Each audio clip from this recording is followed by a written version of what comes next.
Esselamu Aleyküm ve Rahmetullah. Bismillahirrahmanirrahim. Elhamdülillah Rabbil Alemin. Vessalatu vesselamu ala Resulillahil Emin. Habibi ilahina ve tabibi nüfusina Ebil Qasimil Mustafa Muhammed.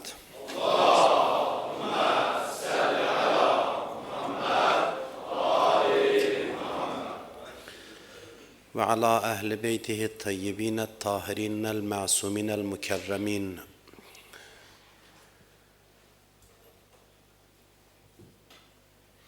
Usikum ve nefsi bi təqvallah. Sizə və özümə ilahi təqvaya riayət eləməyi tövsiyə edirəm. Keçən həftələrdə mühasibə haqqında danışırdıq. Mühasibə insanın özünü təftiş etməsi, özünü hesaba çəkməsi deməkdir. Qeyd etdik ki, bu mövzuya lazımı diqqət ayrılmır. Müsəlmanlar içində qərib olan mövzulardan biridir. Mən bu məsələni xüsusi vurğuladım ki, mühasibə insanın özünü hesaba çəkməsi, onun dindar insanın həyat tərzinin tərkib hissəsinə çevrilməlidir. Həyatımızda ən önəmli yer tutmalıdır. Bizim dinimiz ki, bu qədər təfəkkürə önəm verir. Ki, düşünmək ibadətdən üstündür deyir. Hansı mövzularda düşünməkdən söhbət gedir? Bir çox mövzularda, onlardan ən başlıcası da insanın özü barədə düşünməsidir. Özü haqqında düşünməsidir. İnsan təfəkkürünün, düşüncəsinin mövzularından biri insanın özünü təftiş etməsidir. İnsan nə haqda düşünməlidir? Özü barədə. Özü barədə düşünməli olduğu xeyli məsələlər var. Öz əməlləri haqqında, öz xüsusiyyətləri haqqında, öz daxili aləmi haqqında. Dindarlar ən yaxşı halda daha çox əmələ fikir verirlər. O da yaxşı halda. Zikrə, duaya, əmələ diqqət edirlər.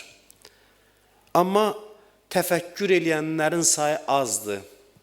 Və bu bir bəladır. Zamanə də elə tərtib olunub, elə nizamlanıb, elə düzənlənib ki, insanlara düşünmək fürsəti vermir. Həyat çox sürətli olub. Və insanlar düşüncə baxımından tənbəlləşib. Sanki belə bir düzən formalaşıb ki, insanlara düşünmək fürsəti verməsin. Və bu çox önəmli mövzulardan biridir. Peyğəmbərlərlə qarşı cəbhənin davası bunun üstündə olub. Peyğəmbərlər düşünün deyib, digərləri düşünməyə imkan verməyib. Ona görə də bəşər hələ də öz yolunu tapa bilmir. İnsan düşünməli, ilk növbədə özü haqqında düşünməlidir. Adamların çoxu əstəğfurullah deyir, istiğfar edir, tövbə edir. Soruşsun, nəyə tövbə edirsən? Deyir, günahlara. Günahlardan tövbə edirəm, günahlardan bağışlanmaq istəyirəm. Günah nədir? Günahın mahiyyəti nədir? Niyə etdim? Nə çatışmır məndə? Bu həqiqəti, bu suala cavab axtaranlar azdır. Hamı gedir, deyir, ilahi bağışla məni, mən günahkaram. Bu tövbə deyil. Tövbə budur ki, insan özünü təftiş edər. Bilən niyə etdim, nə dərdim nədir, nə çatışmır. Ax, təbii halda insan günah etməz. Nə çatışmır, nə istəyirəm ki, günahda onu görürəm. Ona görə buyurur, Vəllah la yəncu minəz-zəmb İlla mən əqərrə bih. And olsun Allaha ki, etiraf eləyəndən başqa heç kəs günahdan nicat tapmaz. Günahdan nicat tapmağın yeganə yolu günahı etiraf etməkdir. Günahı etiraf etmək bu deyil, bağışda mən filan işi gördüm, üzr istəyirəm. Mənası bu deyil.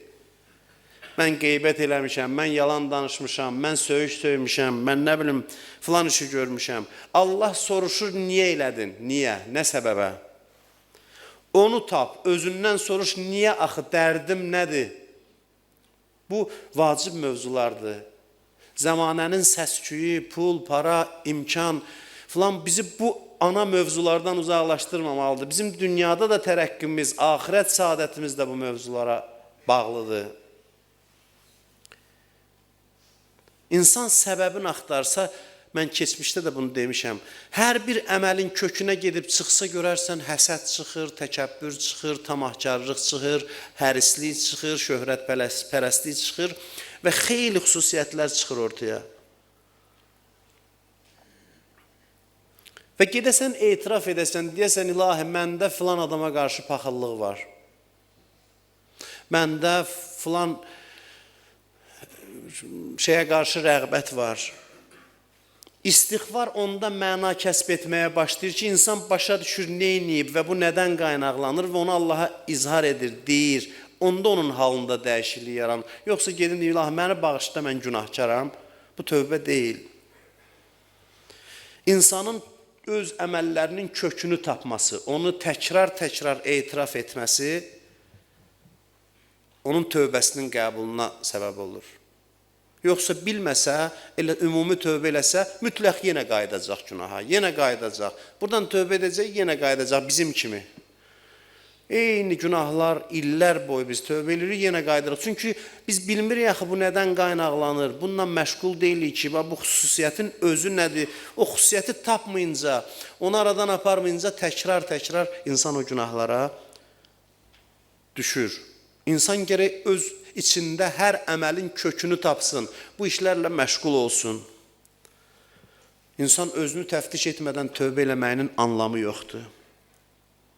Dua, münacat, mühasibə olmadan təsirsizdir, mənasızdır. Dua edirsən, əvvəl bir bax gör nə istəyirsən, istəyin, arzun nədir? Nə istəməlisən ümumiyyətlə?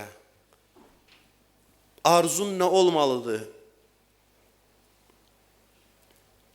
Biz dindən bu hissəni çıxartmışıq, düşünmədən avtomatik əməl edirik, ona görə heç yana çata bilmirik biz. Heç bir uğur qazana bilmirik, nə dində, nə dünyada. Çünki özümüzlə məşğul olmuruq. Mən keçən dəfə dedim, hesab kitaba özünü çəkmək təqva əlamətidir. Əleyhissalam ölüm yatağında vəsiyyət eləyir. Görün, bu din nə qədər qəribdir də oradan bizim müsəlmanların içində. İmam son sözlərində nə deyər? Ən vacib sözlərini deyər. İki söz deyir, əsas önəmli sözlərdən biri buyurur ki, usikuma bittəqvallah və nəzmə əmrikum. Sizə təqva və nizamlı olmağı tövsiyə edirəm. Nizamlı olmağı. Dindar insan kimdir? Dəqiq, nizamlı, uğurlu insan. Nə vaxta qədər bizim gözümüzdə dindar deyəndə namaz qılan, dua oxuyan, saqqal saxlayan, təsbih çevirən adam gələcək. Bu stereotip bizim zehnimizdə olacaq. Biz din tanımamışıq. Bir insan inanclıdırsa birinci əlaməti həyatda bax gör nə qədər uğur qazanıb. Nə qədər sözünün üstündə möhkəmdir. Nə qədər saat kimi dəqiqdir. Bu dəqiqlik inanc əlamətidir, iman əlamətidir. Deyirlər, bəs imandan uzaq olan adamlar qərbdə, şərqdə buna nail olublar, bizdə yox. Bilirsiniz, təqva, nizam təqvadan qaynaqlanmalıdır ki, dəyər tapsın. Biri var, səni kənardan qanunla mühasirəyə alıb, nizama vadar edirlər. O da bir çıxış yoludur. Amma dinin arzuladığı çıxış yolu deyil. Qanunun yükü çoxaldıqca əxlaqın yükü zəifləyir. Daxildən tənzimləmə mexanizmi olmalıdır. Ona görə Əleyhissalam buyurur ki, usikuma bittəqvallah və nəzmə əmrikum. Təqvalı olun və nizama sizi vadar edən amil daxili amil olsun. Xarici amil yox. Xarici amillər vasitəsilə islah olan dünyanı gördük. Bax, budur dünya. Qanunlar vasitəsilə nizamlı olan Avropanı gördük. Dünyanı gördük. Bu inkişafın nəhayətidir və bu nəhayət bu mənada yox ki, sonudur. İnkişaf gedəcək, amma model olaraq budur. Vəssalam, insanlığa bunu bəxş edə bildi. Amma din həmin o nizama, ondan da daha dəqiq nizama daxili tənzimləmə mexanizmi təklif edir ki, həyatı şirinləşdirən, insanlar arası münasibəti tənzimləyən budur. Biz buna fikir verməmişik. Biz təqva deyəndə ancaq günahdan çəkinmək nəzərdə tutmuşuq. Və bu olmadan günahdan çəkinmək də mümkün deyil. Təqva dəqiqlikdir, nizam-intizamdır, uğurdur, müvəffəqiyyətdir. Təqvanın ən başlıca əlaməti budur.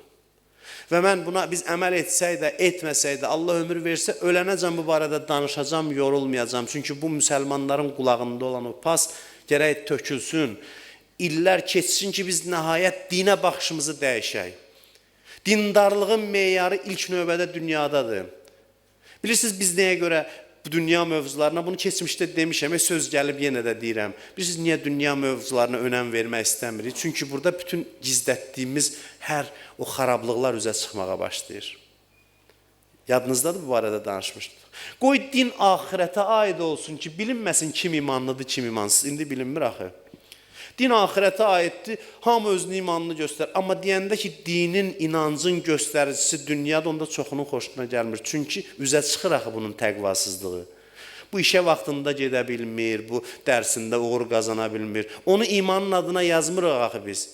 Onu imandan ayırmışıq, bu da özünü imanına aparır, gedir məsciddə oxuyur, dua oxuyur, ağlayır filan. Biz də deyirik, maşallah, bu nə imanın adamdır? Yox, din deyir, iman göstəricisi dünya həyatının uğuru və nizam-intizamıdır. Çox zahid deyə özünü vuranların bu mövzu xoşuna gəlmir. Çünki bütün gizlətdikləri o mənfiliklər üzə çıxmağa başlayır. Bu, indi dindarlığını axirətə aid edir. Axirətlə bağlayır. İndi də bilmək olmur, hələ axirətdə bilinəcək. Yox, adamın dünyasına bax, axirəti də bəllidir. Bunu çox demək lazımdır ki, insanların dünyasına bax, axirəti də bəlli olsun. Ki, hansı dəstəyə aid olacaq axirətdə. Mühasibə bu dəqiqliyi yaradır insanda. Mühasibə insanın duasına, əməlinə, təvəssülünə məna verir. İmamların qapısına gedirik, kimi, bilək əvvəl kimi, hansı sifətlə gedirik? Biri gəldi İmam Cəfər Sadiq əleyhissalamın yanına, dedi, mən sizi sevənlərdənəm. Dedi, hansı sevənlərdən? Bizi sevənlər 3 dəstə insandır. Yəni, onun düşüncəsini işə salır ki, kimliyi müəyyən elə. Kimsən, nəsən, hansı dəstədənsən, bizi sevənlərin hansılarına aid adamsan? İnsan ümumiyyətlə mühasibə etmədən, özünü hesaba çəkmədən xalis niyyətə çata bilər. Necə ola bilər, mən başa düşmürəm. İnsan gərək zəifliklərini bilsin ki, niyyətini qarışdıran nədir ki, ixlaslı ola bilsin də. Biz əməl edirik, ixlasa çata bilmirik. Niyə? Çünki özümüzü tanımamışıq. Bu ixlasıma zərbə vuran, niyyətimi qarışdıran hansı xüsusiyyətlərdir? Onları müəyyən etməliyəm. Ona görə deyir, leysə minna mən la yuhasib nəfsəhu fi kulli yevm. Bizdən deyil o kəs ki, hər gün özünü hesaba çəkmir. Özü ilə xəlvət eləmir. İnsanın ən çox tanımalı olduğu varlıq insan özüdür. İnsan özünü mütaliə etməlidir. Gününün bir hissəsini buna aid eləməlidir. Buna ayırmalıdır. Vaxt ayırmaq lazımdır. Vallah, çox təhlükəli nəfs var bizim içimizdə. Ömür də keçir. 40-a çatandan sonra ümumiyyətlə çətinləşir. Get-gedə, bilirsiniz, uzaqlaşırıq, məqsəddən uzaqlaşırıq. Çünki özümüzlə məşğul olmuruq.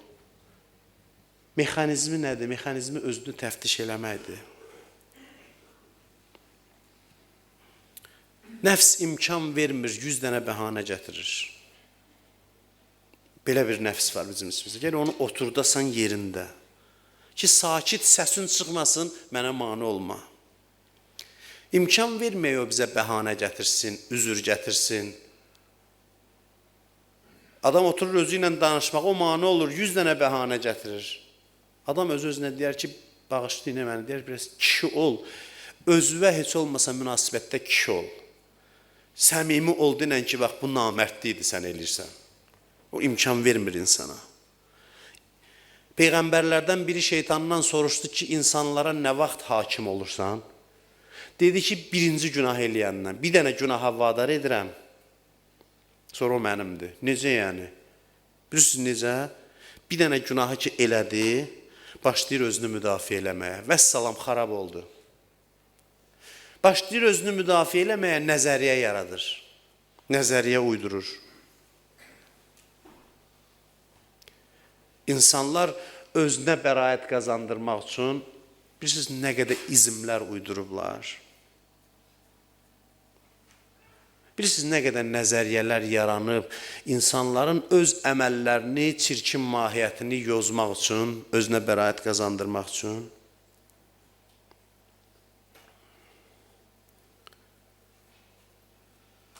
Adam özünə üzür gətirir və sonra nəzəriyyə sahibi olur.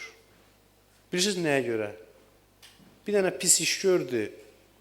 Kişiliyi çatmadı. Bağışlayın, mən hərdən bu sözlərdən istifadə edirəm. Çünki insan gərək özünü bəzən belə məzəmmət eləsin. Kişiliyi çatmadı, etiraf eləsin ki, mən səhv eləmişəm. Bu kişilik mərdlik istəyir. Denən də bunu denən ki, mən səhv eləmişəm. Bunu demədi, nəzəriyyə yaratdı.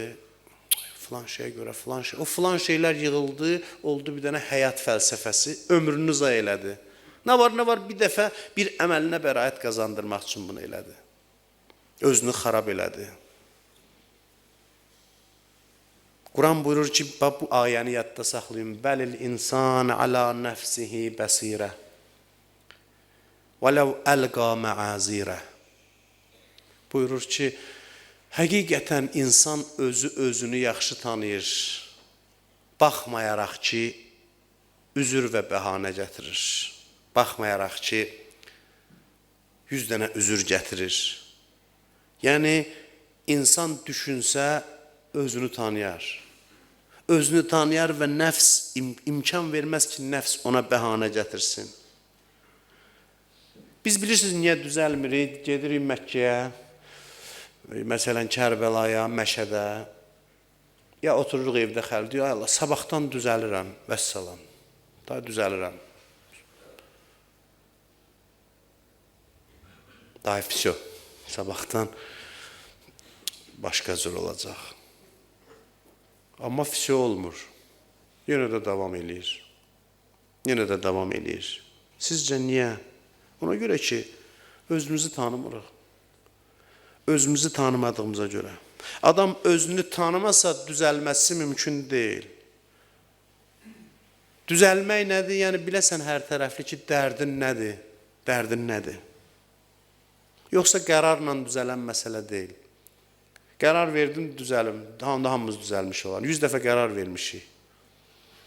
Yenə də köhnə hamam, köhnə tast.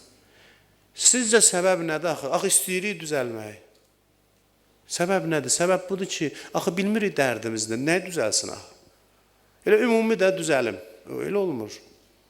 Ümumi olmur. Gərək konkret qabağında məqsəd ola. Bilirsiniz nə gözəl məşğuliyyətdir? Özünlə məşğul olmaq. Vaxt yoxdur, mən qərb alimlərindən də nümunələr, misallar göstərərəm ki, bunların hamısını, mən bağışlayın, vaxt azdır deyə işarə edəmirəm. Bir neçə dəfə bir tədbirlərdə psixoloqlar mənə xüsusən çox yaxınlaşıb ki, biz sizin söhbətlərinizi dinləyirik və müasir psixologiya ilə tam üst-üstə düşür.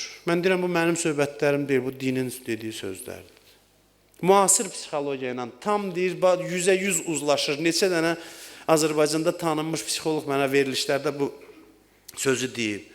Bu hədislərin dediyi, demişəm ki, bu hədislərin, Quran ayəsinin dediyi şeylər deyir. Bəli, indi biz deyirlər, sizi hamıdan yaxşı anlayırıq. Mən də demək istəyirəm ki, bu mənim fikrim deyil. Bu dinin göstərişləridir, valla. Sadəcə düşünüb nəticə çıxartmağa çalışmışıq. İstəyirsənsə dinin hökmləri sənə fayda versin, o bir şeyə bağlıdır, özünü hesaba çək. Yoxsa ki, namaz qılacaqsan, xeyri yoxdur. Özünlə məşğul olmasan, dinin hökmləri, o lazım olan fayda var, o faydanı sənə verməyəcək. O faydanı sənə verməyəcək. İnsanın özü ilə xəlvəti olmasa, o düzələ bilməz, həyatdan da zövq ala bilməz. Həmişə nigaran yaşayar. Çünki içində qalaqlanır o mənfiliklər. Yığılır üst-üstə, o nizamsız bir hala düşür. Neynəsə də o özündə bir aramlıq tapa bilmir. Şirin həyat o həyatdır ki, insan özü ilə məşğuldur, Allahla bir xəlvəti var. Vallahi ki, bunun ilk növbədə gözəlliyi elə dünyadadır. Özdə bu bir dəfə, iki dəfə, 5 dəfə ilə düzəltmir. 365 gün fi kulli yevm. 365 gün özü araşdır ki, axırda nəfs özündən biraz göstərsin sənə. Bilirsiniz? Biz bilirsiniz niyə yarı yolda qalırıq, bir həftə 10 gündür, nə oldu elə? Tələsməyin, biraz proses uzana bilər, zaman apara bilər. 365 gün məşğul ol, axırda görəcəksən bir qədər özündən nəfs göstərdi. Yapış yaxasından deyirəm, bax ay namərd, tapdım sənin bir dərdini. Bilirsiniz necə incə məsələdir, incə işdir bu. İnnən nəfsə ləəmmarətun bis-su. Quran buyurur. Həqiqətən nəfs pisliklərə əmr edir. Hər dəqiqə bir dənə əmri var onun. Hər dəqiqə bir dənə hökm çıxardır. Hey plan qurur. Ona nəzarətin yeganə yolu insanın özünü təftiş eləməsidir. İnsan çox mürəkkəb və çox dərin bir varlıqdır. Ən dərin varlıqdır. O dərinə baş vurmaq lazımdır. Və Allah bizdən təkcə əməl istəmir. Allaha lazım olan biz necə əməl etdik və nə üçün etdik? İnnəməl əmal bin niyyat. Əməllər niyyətlərə bağlıdır. Siz elə bilirsiniz, niyyəti bilmək asandır. Sirdir, müəmmadır, mən bu işi niyə görə gördüm?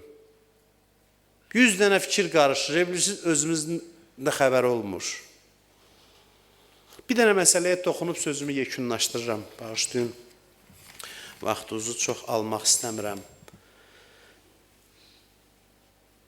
Mühasibə mövzusunu tam anlamaq üçün qiyamət mövzusuna da fikir verməyimiz lazımdır.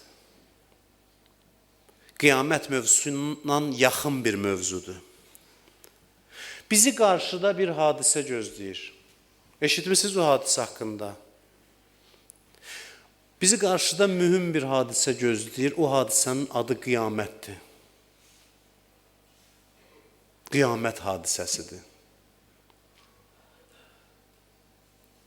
Çox mühüm, vacib bir hadisədir.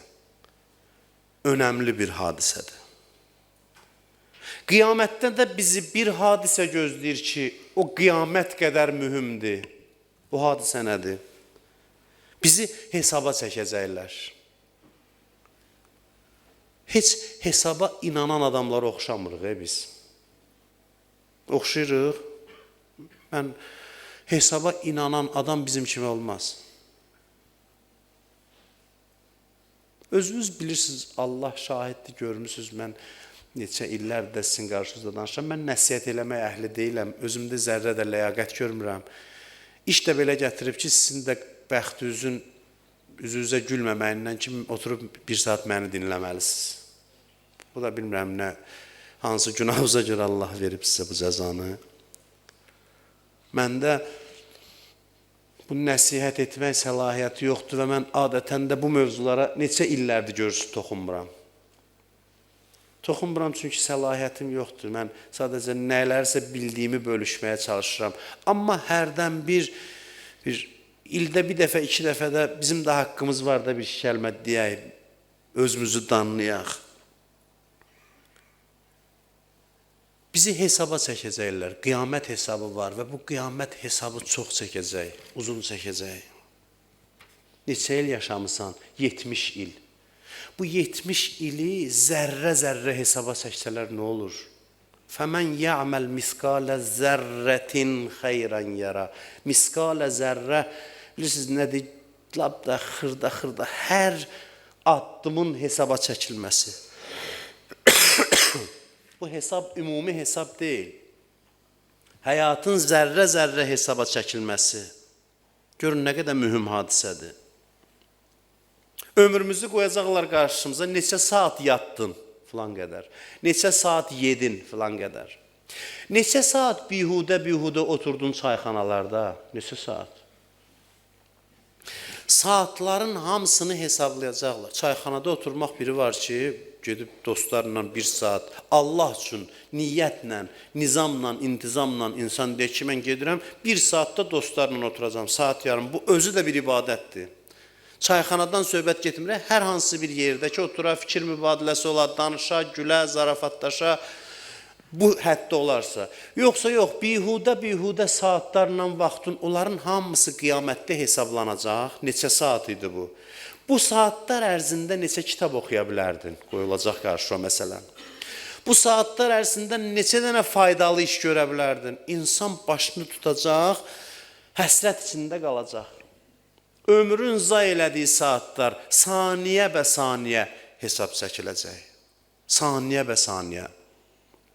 Hesab deyiləndə bunu nəzərinizə gətirin. Yoxsa ümumi bizdən soruşacaqlar. Yox, xırda həyatın an, nöqtə bə nöqtə sorğu-suala aparılacaq.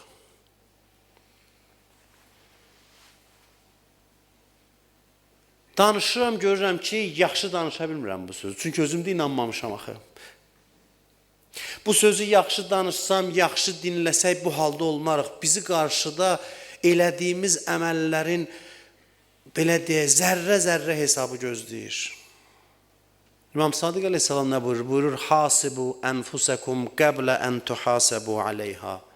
Nə qədər ki, sizi hesaba çəkməyiblər, özünüzü hesaba çəkin. Fə innə lil qiyaməti 50 mavqifa. 50 dayanacağı var qiyamətin buyurur. Bilmirəm 50 dayanacaq. Yəqin birində malla bağlı baxırlar. Hardan qazandın, hara xərclədin. Birinin nə bilim vaxtı baxırlar, birdə nəyə baxırlar. Bilmirəm. Hədis buyurur 50 dayanacağı var. Hər birində saxlayırlar. İndi siz bunu real bir şey kimi qəbul edin bu saat. Onda görərsən ki, adam otura bilmir yerində. Bax, təsəvvür edin ki, bunu vəd edirlər. Qalxacaqsınız, 50 dənə dayanacaq keçməlisiniz. Dayanacaqsan, burada filan şeyi dəqiq hesablayacaqlar. Əlin işarəsinə qədər, üzün mimikasına, birinə göz vurdunu, elə bilirsən keçdi, getdi. Dəqiq, 50 dayanacaqda hesablanacaq. Ona görə deyir, əmmə yətəsəəlun anin nəbəil əzim, nə haqda soruşurlar, böyük xəbər haqqında. Böyük xəbər. Allah bir şeyə böyük deyirsə görün o nədir? Biz zarafat bilirik. Mən sizi qorxutmamışam ki, indiyə qədər. Mənə deyirlər, sən yaxşı danışırsan, adam qorxmur. Ona görə gəlirlər hamı mənə qulaq asmağa ki, hamı yox, bir qism ki, yaxşı danışır. O biri mollalar kimi adamı qorxutmur. Hərçənd ki, mən özümü molla hesab etmirəm də indi. Yenə deyirəm, bildiyimi sadəcə sizinlə bölüşürəm. Amma o Şeyx Şuşləri rəhmətli deyirdi, demişəm bunu sizə keçmişdə deyir, olub belə bir hadisə. Minbərin üstündə danışır da bilmir də cəmaatla necə eləsin.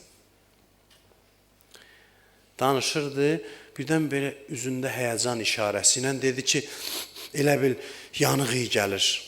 Deyir, elə bunu deyəndə bir-birinə baxdılar, durdular qaçmağa məsciddən. Sözünü yarımçıq qoydular.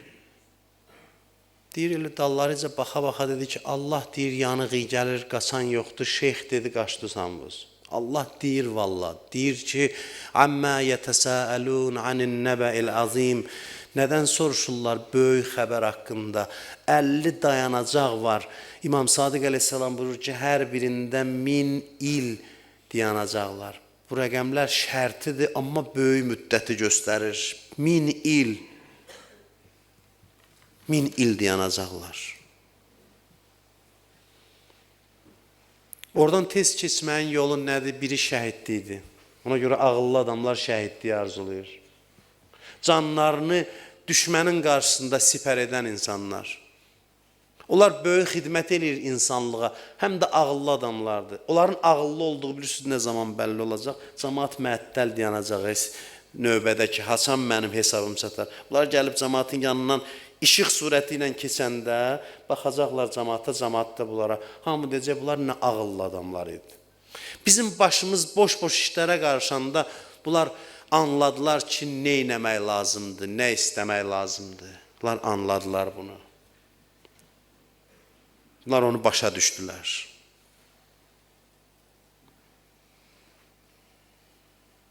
O hesabın asanlaşmasının yollarından biri şəhid ölümüdür, şəhadətdir.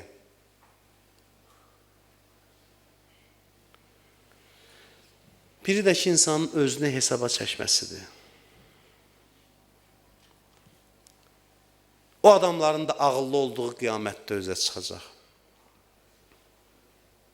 O adamların ağıllı olduğu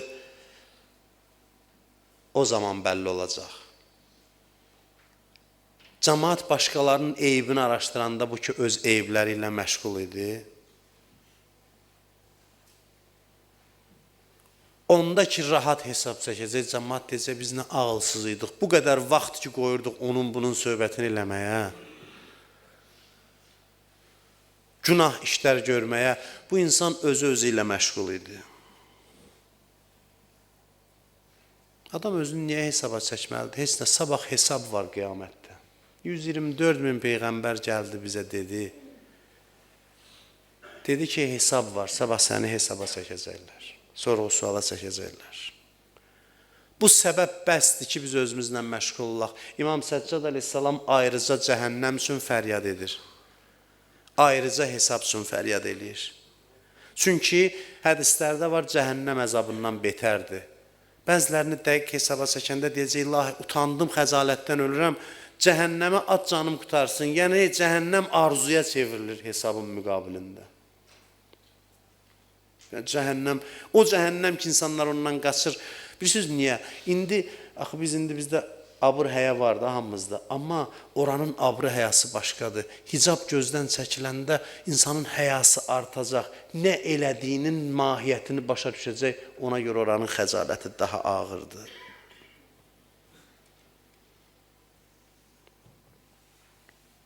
İndi biz hazırlaşmayaq o günə. Elə yaşayaq, deyək, gülək. Mən demişəm, sevinç elə inanclı insana aiddir. Amma sevincin dərin kökü olsun, içdən qaynaqlansın, kökdən qaynaqlansın. İnansan ki, zərrə-zərrə səni hesaba çəkəcəklər, o zaman özünlə məşğul olarsan. Bu mövzuda da bir hesab kitab eləyək və sözümüzü tamamlayaq. Razısınız? Axırıncı hesab kitabımızı bugün bu mövzuda eləyək. Niyə inanmırıq? Niyə inanmırıq biz? İnanın ki, adam xəzalət çəkir ki, neçə illərdir, niyə inanmırıq? Fikrimizi yayındıran nədir axı? Nədir? Peyğəmbər düz deyib, bəli. Allah düz deyib, bəli. Bəs niyə inanmırıq? Nə imkan vermir bizə inanaq ki, bu hesab kitab qarşıda var? Gedək Allahın qapısına ürəklə Allahla danışaq. Deyək ki, ilahi, mən istəyirəm sənin qiyamətə inanım. Mən istəyirəm sənin hesab kitabına inanım. Allah özü bizə kömək olsun ki, biz inanaq Allaha. İnanaq. İnanaq Allaha, inanaq qiyamətə, inanaq hesab kitaba və ona uyğun yaşayaq. Əgər bizim dünyamız da, axirətimiz də abad olmazsa, mən din tanımamışam.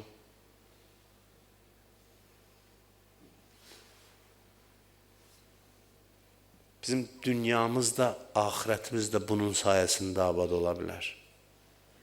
Aşağıdan yuxarı baxdıqlarımızın hamısını ötüb keçərik Allaha iman sayəsində. İman sayəsində abad olmayan dünya, bax, bu gün də olar ki, elə bu gün də görürük onu. Mənəviyyat sayəsində. Bu iman həm dünyanı dəyişdirir, həm axirəti. O, axirətin ən önəmli məsələlərindən biri də hesab kitabdır. O hesab kitabın yüngül olması üçün özümüzü hesaba çəkək. Hər gün, axşam, yatmamışdan öncə oturaq özümüzlə danışaq. Hədis-i nəfs deyirlər. Adam oturur öz-özü ilə danışar. Və bunun yolları nədirsə, gələn söhbətimizdə Allah qoysa başlayarıq. Biz hələ yollarından danışmamışıq. Biz hələ önəmindən danışırıq neçə həftədir. 3 həftədir mühasibənin önəmindən danışırıq. Gələn söhbətlərimizdə inşallah yollarından və qaydalarından Allah qismət eləsə danışarıq. Əuzu billahi minəşşeytanirracim. Bismillahirrahmanirrahim. Qul a'udhu bi rabbin nas, malikin nas, ilahin nas. Min şerril vasvasil khannas, ellezî yuvesvisu fî sudûrin nas, minel cinneti ven nas. Sadakallahul aliyyul azim.